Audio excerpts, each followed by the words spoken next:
You're listening to Well Blacksis, the podcast that helps you put your wellness first. Learn how Black women like you are putting their wellness first in their lives and striving mentally, emotionally, financially, and physically every day. I'm your host, Marital Painter, but you can call me Mel. Let's get started. Hey guys, welcome back to the Well Blacksis podcast. I have a really exciting episode today.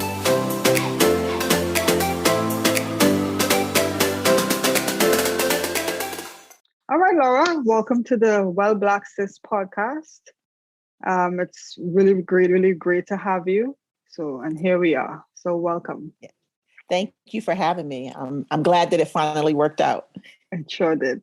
So I want to start with you telling me a little bit about yourself and what led you to marriage coaching. I am Laura Gethers. I am the founder of Love Heart of Marriage Coaching. I'm also an author and speaker, motivational speaker more so. I talk on the topics of marriage and just empowerment, going after your dreams, goals, and aspirations.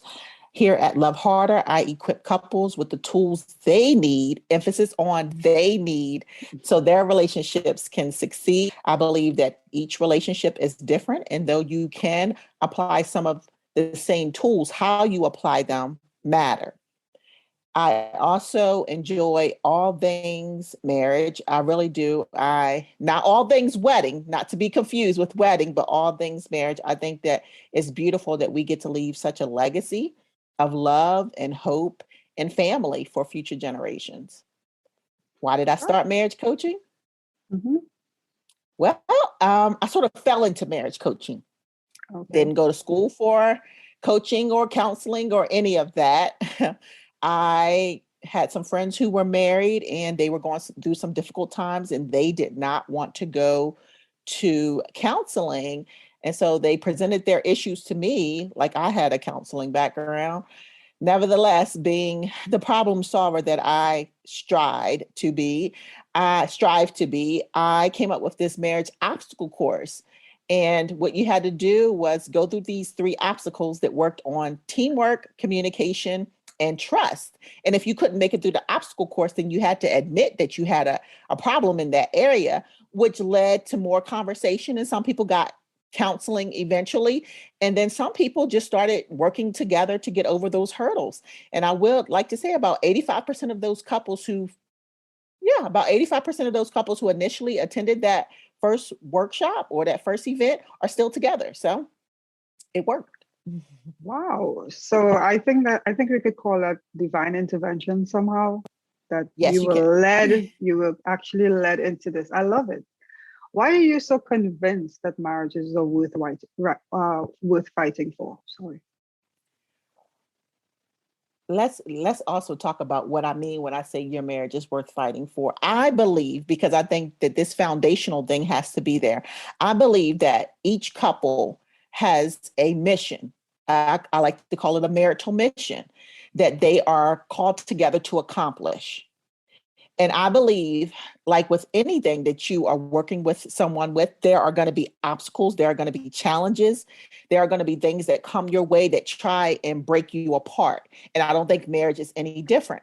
So, what I'm telling couples to do is to keep that mission at the forefront of your mind and to fight for that. I'm not saying fight for your spouse's love. I'm not saying fight for your spouse's approval. I'm not saying any of that. What I'm saying is, when you first come together, establish why are we together? What are we trying to accomplish? And when those hard times do come, because they will come because we're human beings, Right. Remember that your marriage, that mission is worth fighting for. I like that. It's a little bit different from what I initially thought when you were coming on the podcast. I was like, this is kind of weird because I don't know if I could call myself a non-believer in marriage. I just never saw myself because I didn't grow up with really great examples of marriage because my parents weren't married. And I was thinking to myself, I have not seen this work with a lot of people. I do have a best friend though who's married, seems to be working just very well. So she's a great example. Thank God I have that. And there are other people too. But just personally, I'm okay with I'm not necessarily tied to the legal entity in terms of, that belief. But I do believe people can work things out in a relationship that even without that legal entity of it, it becomes a marriage of two people. So Yeah, you will become intertwined, no matter whether you walk down the aisle or not. And I like that you pointed out the reason why you don't feel like, first, I don't think marriage is a goal. right. I think a lot of people think that once you reach marriage, then you've accomplished something great. I think marriage is beautiful. I think Mhm. that marriage can bring out some beautiful things inside of you. And I believe that marriage can leave a beautiful legacy if done in a healthy way for future generations. But I don't think once you get married that you've obtained this certain level of life. Like marriage Mhm. shouldn't be the goal. I think that you should be content no matter where you are in life. I think that you should be striving to become a better version of yourself no matter what relationship you find yourself in. And I think a lot of times we put marriage up there like, oh, once I get married, I've achieved something, like it's a Mhm. PhD or something like that. It's not. marriage is Right. Marriage requires a lot of intentionality. Marriage requires a lot of dying of yourself daily, because you are having to come into a relationship with someone else who grew up differently and who has different ambitions and goals and ways of doing things. But much like you, I didn't grow up, my parents were not married. And so I didn't grow up in a home I where marriage was something that I was going after. I've always believed that I would get married to the right person, but they had to Mhm. be the right person for me. I didn't want marriage just because, like I said, it was something that you achieve in life. That's a nice view. You know, we often talk very widely about how widely different men and women are. Like, but you know, we do have to get along. We live in this world alongside each other, and we have to thrive alongside each other. What are your recommendations for dealing with the Venus versus Mars rhetoric See because the of this beauty in wild it. difference? See the beauty and differences, just like we do everywhere else we are. I mean, no matter whether I'm with some of my best friends Hmm. who are females, they view life differently than I do. None of us are going to go through and have the exact same experiences nor outlook on life. But I think what we do is we get caught up in the differences versus Hmm. seeing the beauty in the differences. For example, my husband is a computer scientist, a software engineer. He is very Hmm. strategic in all that he does. Now, does that mean that it's going to take him hours to figure out, or months to figure out which vacuum cleaner we're going to get? Probably, because he's going to go and look and see all of the reviews. He's going to see which one is going to best fit the carpet that we have in our house. He's going to do all those things that are annoying to me simply because I'm like, come on, dude, just pick a vacuum. But what I've learned over time is when he picks something, it normally lasts a long time. So now I began to see the beauty in the way that he thinks versus it being an annoyance. And I think that's what we have to start to do, is sit back and see Right. the beauty in who this person is and how they bring Hmm. a difference into our life, and come to appreciate that, because that is something that is a skill set that you probably are weak in. Never really thought of that. Well, I guess if you think of it long enough, it is a particular skill set that you have to work on Yes. in a relationship. What have you been seeing out there in terms of like interpersonal relationships between couples that you deal with? Like what's like the major, is there like a major thing that couples are not working on, and this is that you can say this is the reason why I think, you know, a lot of marriages are failing or people not trying hard enough? I think that people don't utilize the tools that they've been given. I think they'll utilize them for a little bit, and Mm-hmm. then they'll see progression, and then they forget to continue to utilize them. Once the Mm. regression happens, I also see that people aren't having conversations. I think a lot of things stem from what word can I use? Just going to make this sound better than what I was about to say. A lot of people have a lot of assumptions. They Okay. make a lot of assumptions Mm-hmm. without asking clarifying questions. So in actuality, they've thought things that weren't necessarily true. And Mm-hmm. because they thought those things, their actions align with their thoughts, and that's creating friction versus asking those clarifying questions to gain more understanding. and to practice empathy. Like, I don't have to agree with you to see things from your perspective. And I think a lot of couples don't do that because we are so emotional and we want things to go our way, that we are forfeiting opportunities to be able to go into our spouse's world and see things from their perspective and then problem solve together. So you're saying communication is Yeah. huge. Communication is not just huge, it's necessary. It's necessary in any healthy relationship. You have to learn how to communicate, and not just communicate, but communicate effectively. Understanding the power in listening, understanding the power in practicing empathy, understanding the power in asking clarifying questions. But a lot of people don't have those skill sets, or they aren't as good as they think they are. Right. And so when you think that something is a strength of yours when it's actually a weakness, it will come to the demise of your relationship. You have to have a healthy assessment of where you are. Absolutely. So I've often met people in like dating relationships that never knew what a love language is and never addressed or have spoken about it with their love interest. How important is speaking your partner's love language?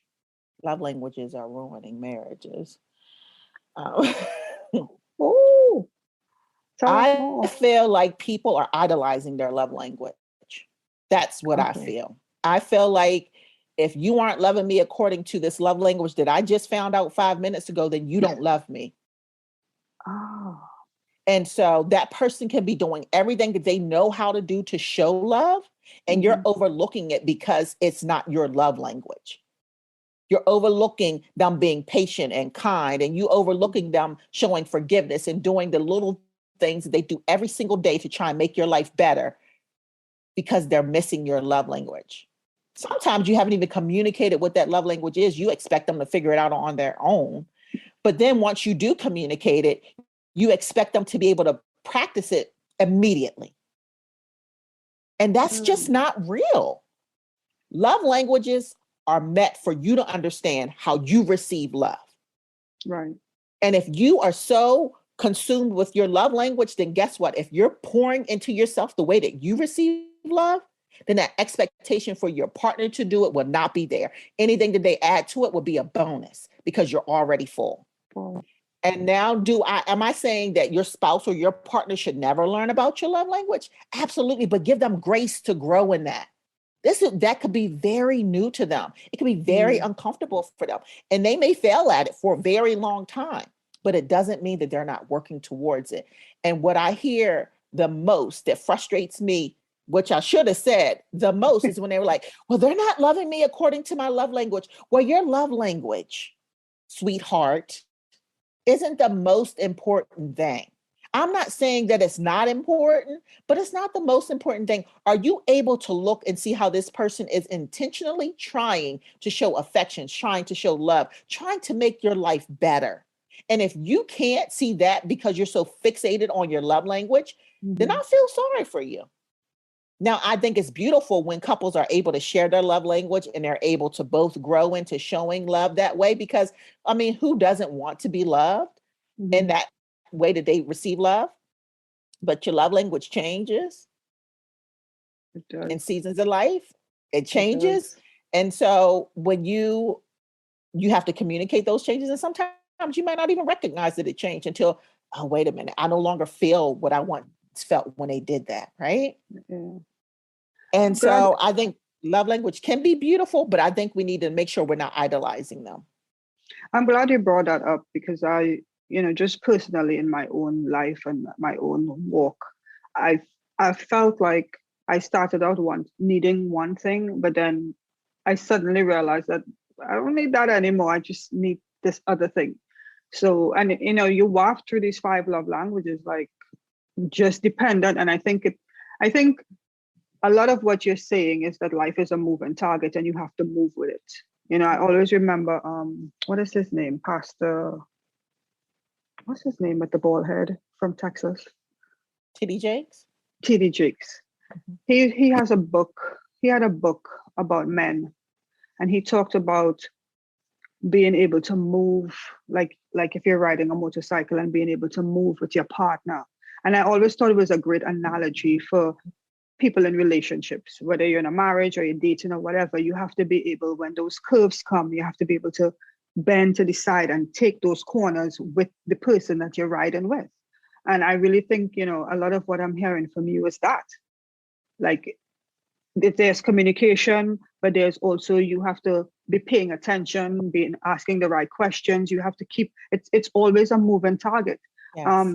We haven't even brought in this stuff of trauma and grief that Right. people come into relationships with, and you have to bear the burden and the patience and the whatever it is to ensure, give of self, I guess, or be selfless in order to be able to move with that person in that season of their life, because things will Absolutely. change. Things will always change. What about marriages where people seem to have outgrown each other, like when communication seems to be dead, or like one person is not really hearing what the other is asking for or has been asking for a number of years? When is enough enough? I think that's up to that individual couple. Mhm. I try my hardest never to tell someone to go into a relationship or to leave one. I Mhm. think you have to know that for yourself. The only thing I advise is if you're in an abusive, repetitive, adulterous relationship or anything that's going to cause you harm physically, emotionally, then you need to get somewhere safe and decide if that is something that you want to be a part of. That's it. That's the only advice that I give to people, because I've known people who were in those situations for years and now they're living they're having the best years of their relationship. Mhm. And then I know some people who are miserable because they stayed, and every day they're kicking themselves and they're looking for an exit. So I think you have to know what's best for your relationship. And I don't think any individual can give you that answer. Mhm. Do you recommend premarital counseling for everyone? And Yes, I if you do. do, why? I do, hands down. Okay. I recommend premarital counseling because you have someone else asking questions that you may not even think to ask before you say, I do. You learn so much. If you are in the right counseling environment, if this person is really skilled at what they do, you learn things that you would have never thought to even ask about. That's why I think it's vital, because then you get to see from someone else's perspective. Someone else is asking the question and you get to be hopefully a good listener and be like, is this something that I really do our values align? Is this something that I'm in agreement with? Is marriage really the next step for us right now? But I think when you only know what you know. Right. But when you Correct. have someone else who may know a little bit more than you, or who has been educated to ask these questions and to inquire into these things, I think you gain so much more insight. Yep. I don't know. I have all these weird thoughts, but just talking to you is kind of like opening up a little door for me to see a little more. I feel like I'm in the marriage counseling session right now. You're good. You're good. Thank I have to tell you that. you.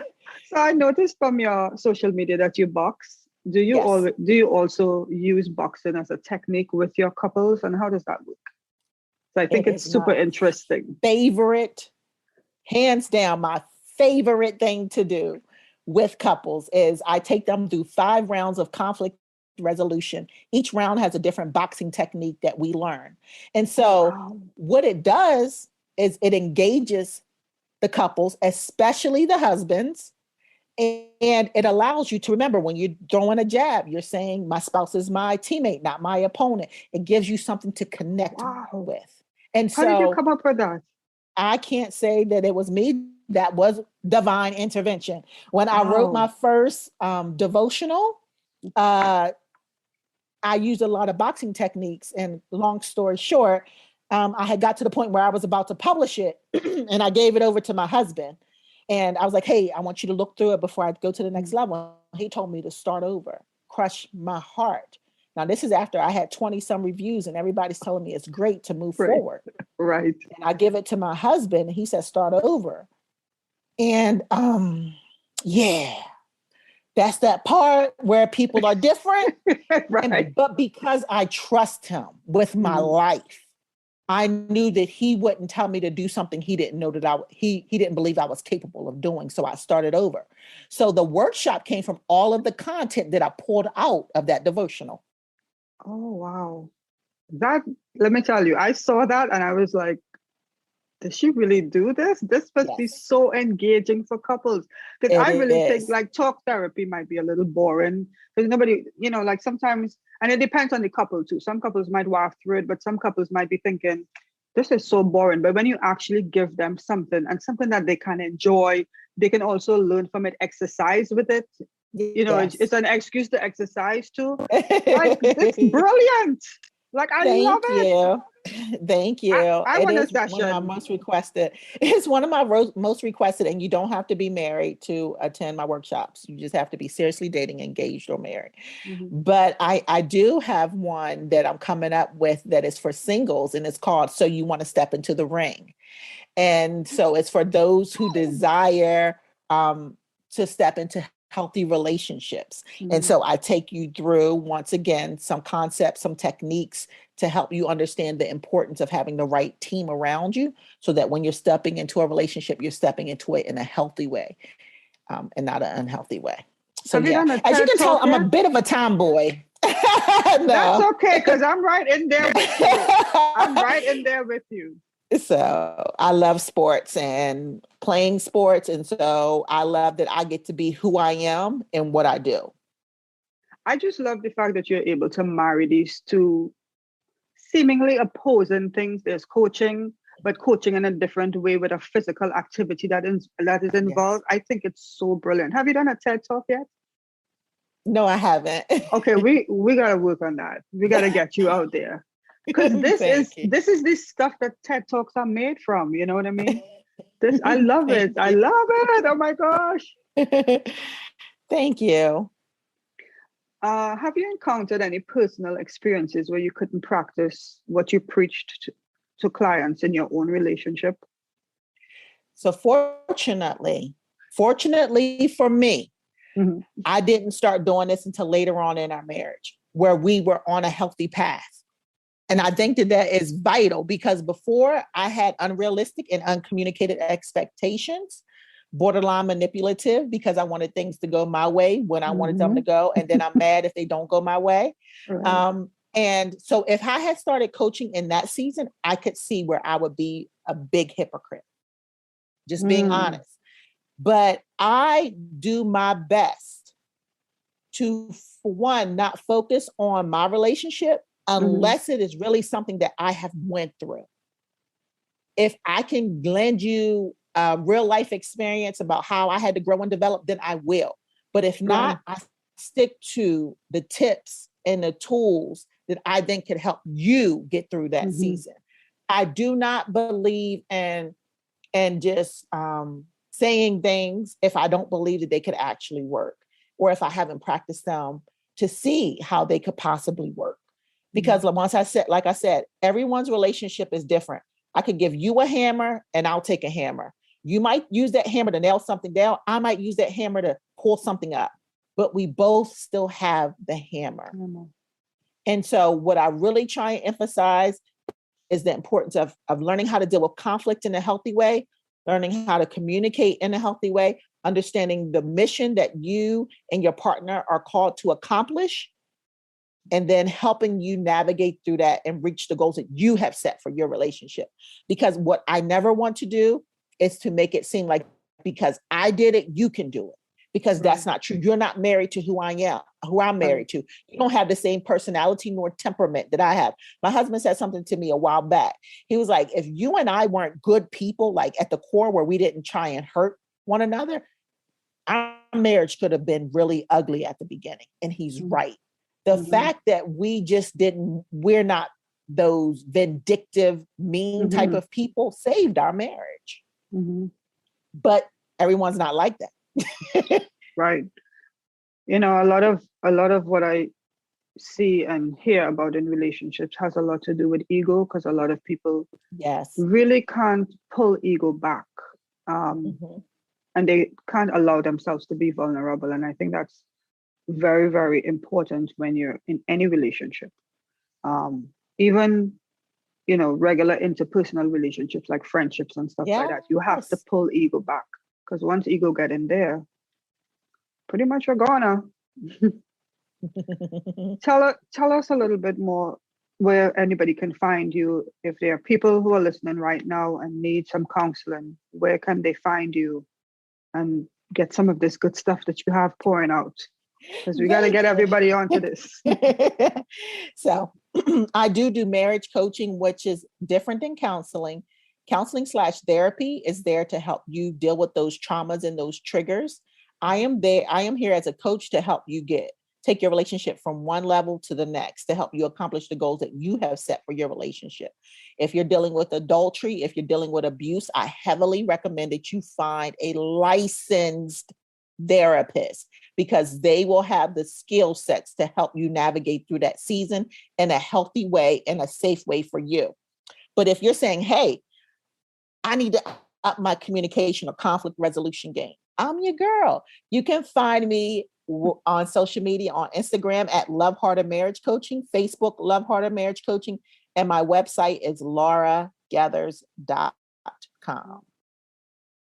And finally, Laura, at Well Black Sis, we encourage people to wear wellness as their style statement. What's your wellness style? Like, what's your go-to stress reliever at the end of a long day for balancing love and life and motherhood, wifehood? Everything good. Yeah. Exercising is what does it for me. Whether it's lifting weights, whether it's hitting the boxing bag, whether it's hopping on a cycle or going for a long walk. Moving my body helps to calm my mind, helps me to relax, and helps me to get in a space where I'm able to be who I was created to be. Okay, we love it. We love it. The next time we have a hike, I'll be sure to invite you so we can go. You're in Virginia, I love right? a good hike. Yes, I'm in You're in Northern Virginia. Yes. Northern Virginia. Okay, so I'll keep that in mind. Please do. Thank you so much for being on the podcast. This was great. I have to unpack so much from this. Hey guys, thanks for listening to Well Black Sis. If you like the show, be sure to subscribe, rate, and review on Apple Podcasts. It helps other women striving to be well to find the show. If you want to hear more from our community, you can follow on Instagram at Well Black Sis and check out the website at wellblacksis.com to find out what exciting meetup we have next. You can also sign up for the Well Black Sis newsletter to make sure you don't miss out on future Well Black Sis updates. Talk to you soon.